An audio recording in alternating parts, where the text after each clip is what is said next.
Hello, so this is my Google Drive that I will be using for EDCI 270, and I've created a folder for EDCI specifically, 270 specifically, and to get into that, all I have to do is click on the class I want. So I clicked on EDCI 270, and then I created a folder for my theme, which is the Mangala twins, and then I can click on that, and then within that folder I have my two PowerPoints that I've done. I have my PowerPoint and my video that I've already done and saved, and so that I can always have it with me, and it'll always back up every time I put it in there.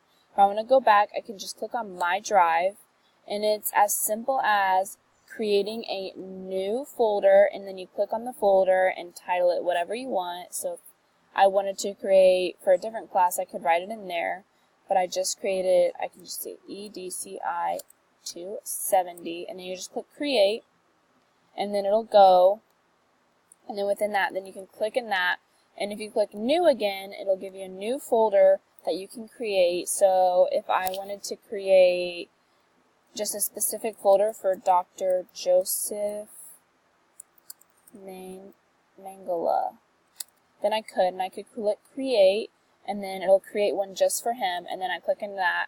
And then you can just drag files from existing documents you've already created, and then just drag and drop them in here. And so I'm going to go back to EDCI 270 and click on the one I've already created.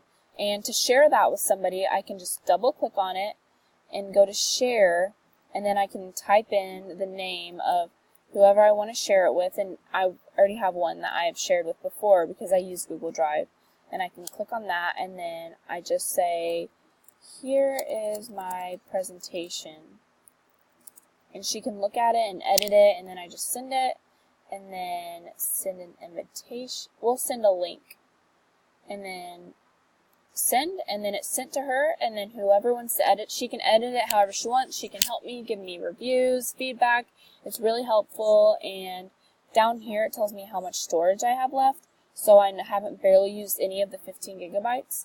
So I can use this for as long as I want, and it saves everything that I need. So thanks for watching.